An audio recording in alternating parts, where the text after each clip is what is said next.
Bienvenidos a Acho, ¿qué dices?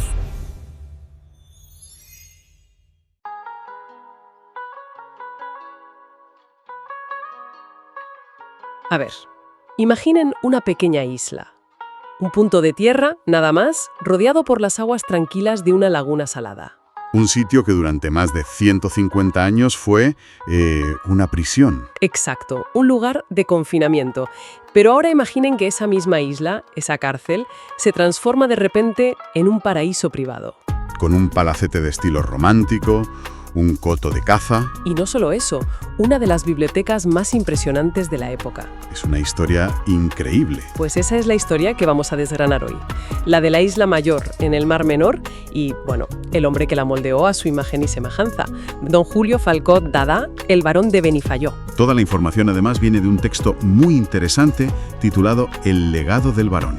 Sí, y nuestro objetivo es entender quién fue este personaje y cómo su vida, que está llena de duelos, de política, de amor por la belleza, dejó una huella también borrable en ese rincón del Mediterráneo. Vale, vamos allá. Es que es una historia que lo tiene todo. Mezcla la alta sociedad europea del siglo XIX, la política española de la época, que era de todo menos tranquila, Ya te digo. el romanticismo en la arquitectura y, de una forma totalmente inesperada, la ecología. Es un ejemplo perfecto de cómo las acciones de una sola persona pueden resonar a lo largo del tiempo. Empecemos por el principio, porque lo primero que sorprende es que el barón ni siquiera era español. El texto dice que nació en Milán en 1834. Sí, en el seno de la Casa de Saboya, una familia noble. Entonces, ¿cómo acaba un aristócrata italiano siendo una figura clave en la historia de Murcia? Pues llega a España en un momento muy concreto. Viene acompañando a Amadeo de Aosta. Al que sería Amadeo I, nuestro rey. Exacto, y es importante entender que no vino como un simple cortesano, ¿eh? Se integró completamente. De hecho, el barón Falcó llegó a ser senador por la provincia de Madrid en 1886. O sea que no era un personaje secundario. Para nada. Era un hombre con ideas liberales, influyente y, por lo que se cuenta, de un carácter, audaz y decidido. No hablamos de un extranjero que se retira a la costa, sino de alguien que formaba parte de la élite del país. Vale, entonces tenemos a un político influyente, un noble italiano en el Senado español. Lo lógico sería pensar que su legado viene de ahí, de las leyes, de los discursos, pero la historia que ha quedado es mucho más cinematográfica, ¿no? Totalmente. Su leyenda no se forja en los pasillos del Senado. Ni de lejos. Se forja en un duelo a muerte. Un suceso que lo cambió absolutamente todo. Se batió con un tal don Diego de Castañeda. El resultado fue fatal para su oponente. Un duelo a muerte. Vaya, ¿y se sabe por qué?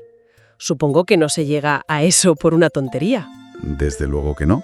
El motivo fue la defensa del honor de la que iba a ser la futura reina de España, María Victoria dal Pozo de la Cisterna. La mujer de Amadeo. La misma. Es una trama digna de una novela de aventuras, la verdad. En esa época, los duelos eran un ritual de honor muy serio, con sus códigos. No era una pelea cualquiera. Era la forma de resolver una ofensa grave. Y en este caso, la ofensa era contra la corona, a la que él servía. Exactamente. Por un acto de caballería, de lealtad, acaba con la vida de un hombre. Y claro, eso tuvo consecuencias. Imagino que aunque fuera un duelo de honor, matar a alguien no salía gratis. Pues no. A pesar de las motivaciones, la consecuencia fue directa: su encarcelamiento. Y aquí es donde la historia da un giro increíble. ¿A dónde lo mandan? El castigo fue ser recluido en la Isla Mayor, que por cierto en aquel entonces tenía un nombre mucho menos glamuroso. Se llamaba Isla Conejera. ¿Isla Conejera? Sí, y funcionaba como prisión de la Armada desde 1726. Espera. A ver si lo he entendido bien. Lo encierran en un peñón aislado en medio del Mar Menor que llevaba más de un siglo siendo una cárcel. Eso es. Lo normal habría sido odiar ese sitio para siempre, salirle allí y no querer volver a verlo en la vida. Pero el barón hace justo lo contrario. Es que esa es la clave de su personalidad y también de esa mentalidad romántica de la época. Donde el Estado veía un peñón inútil para confinar gente, él vio... Un lienzo en blanco. Exacto. Vio un paisaje sublime, un refugio del mundo, una belleza salvaje. Así que cuando cumple su condena en 1878, hace lo impensable. La compra. La compra. Y lo primero que hace, por supuesto, es rebautizarla. Isla del Barón. Es que la ironía es tremenda. Lo encarcelan en una isla y al salir dice, me la quedo. Hay que tener un carácter muy particular. Es casi un acto de desafío, ¿no? Convertir el símbolo de tu humillación en el de tu triunfo.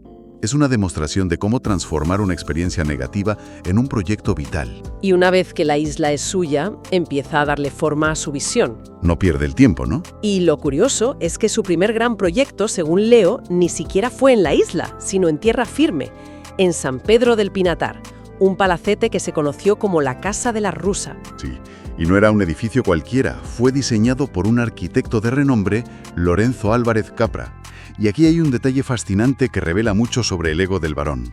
¿Cuál? El palacete era una réplica exacta del pabellón que el propio barón había presentado en la Exposición Universal de Sevilla de 1873. Vaya. ¿Y por qué ese estilo tan peculiar, el neomudéjar? ¿Era solo una moda? Era más que una moda.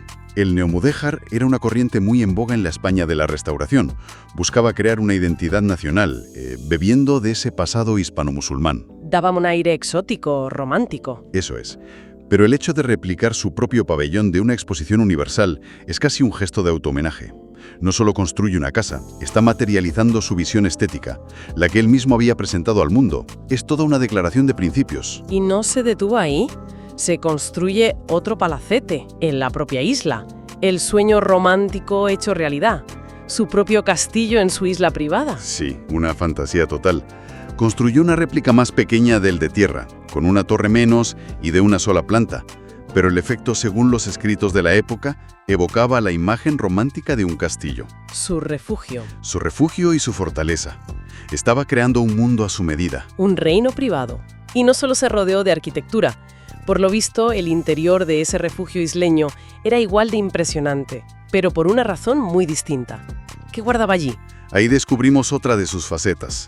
Albergaba un tesoro intelectual, una biblioteca con casi 4.000 volúmenes. 4.000 volúmenes. En una isla. Y no serían libros de bolsillo. El texto menciona manuscritos, incunables e impresiones góticas. Suena importante, pero ¿qué son exactamente? Ojo, es que la distinción es crucial. Un incunable no es un libro viejo sin más. Son los primerísimos libros impresos en Europa, del siglo XV. De la época de Gutenberg. Exacto. Tener uno es como tener un prototipo del primer ordenador. Son tesoros. Esto nos dice que el barón no era un simple coleccionista, era un erudito. O sea que tenemos al duelista, al político, al arquitecto aficionado y ahora al bibliófilo experto. ¿Qué personaje más complejo? Extremadamente. Capaz de empuñar una espada para defender el honor y al mismo tiempo de pasar horas entre volúmenes antiquísimos. Su isla era un refugio para todas esas facetas. Y esa dualidad me parece fascinante, porque al mismo tiempo que crea esta fortaleza intelectual, en 1880 convierte la isla en su coto de caza privado. Así es. El texto habla de perdices, de conejos, entre robles y encinas. Pasamos del refugio del erudito al patio de recreo del cazador. ¿No es una contradicción? Es una gran pregunta. Para un romántico del siglo XIX, probablemente no había conflicto. Dominar la naturaleza con la caza y dominar el saber con los libros eran dos caras de la misma moneda. La del hombre ilustrado y poderoso que moldea el mundo. Exacto. La isla era su Edén personal. De hecho, un cronista de la época, Serrano de Pedrosa, la describió así, como un lugar donde naturaleza, arquitectura y conocimiento se fundían en perfecta armonía. Su armonía, claro. Vale, la imagen es potentísima. El barón muere en 1899. La isla pasa a su hijo, luego al conde de Romanones. La historia avanza. ¿Qué queda hoy de todo aquello? Más allá de un palacete curioso y una historia de película. Y aquí es donde la historia da su último giro, el más inesperado y posiblemente el más valioso de todos. A pesar de los cambios, la esencia de la isla se conservó. El mismo aislamiento que el barón buscó para su privacidad actuó como un escudo protector. ¿Un escudo contra qué? Contra el desarrollo urbanístico masivo que transformó por completo el resto del litoral del Mar Menor. Claro. Mientras la costa se llenaba de edificios, la isla permanecía en su burbuja, congelada en el tiempo. Y eso ha tenido una consecuencia ecológica monumental. Espera un momento. El texto dice que hoy es el único lugar de Europa que alberga un bosque de palmitos. ¿Eso es consecuencia directa de que él la aislara? En gran medida sí. Es la gran paradoja. Su, digamos, egoísmo aristocrático se convirtió sin querer en un acto de conservacionismo a largo plazo. Es increíble. Al proteger la isla para su uso exclusivo, creó una especie de cápsula del tiempo biológica. La protección del terreno frente a la construcción permitió que la flora autóctona, como el palmito, que es la única palmera nativa de Europa, prosperara como en ningún otro sitio. O sea que su legado va mucho más allá de la arquitectura. Muchísimo más allá. Además de ese bosque único, se ha convertido en un tesoro ornitológico, un paraíso para las aves. El refugio privado del varón, creado para su disfrute, se ha transformado en un enclave ecológico de un valor incalculable. Su legado arquitectónico está ahí, claro, pero su legado natural ha crecido hasta superarlo. Así que, resumiendo este viaje, tenemos a un noble italiano que se convierte en una figura clave de la sociedad española. Un hombre que, por un acto de honor, acaba en una isla prisión, que él, en un giro increíble, decide comprar. Y la transforma en su paraíso personal, llenándola de arte, libros y vida. Exacto. Su legado es una mezcla fascinante. La arquitectura neomudéjar que nos habla de su tiempo, una historia personal llena de drama y romanticismo, y finalmente, de forma totalmente involuntaria, este santuario natural. Él creó un paraíso para sí mismo, y un siglo después, la naturaleza lo ha reclamado como un paraíso para la biodiversidad. La historia de esta isla nos deja una pregunta interesante para reflexionar. ¿Con qué frecuencia los espacios creados por la ambición o el deseo personal de un individuo acaban convirtiéndose, con el paso del tiempo, en un patrimonio valioso para todos? Es un buen recordatorio de que las huellas que dejamos pueden crecer y adquirir significados que nunca habríamos imaginado. A veces, los legados más importantes son precisamente aquellos que no planeamos.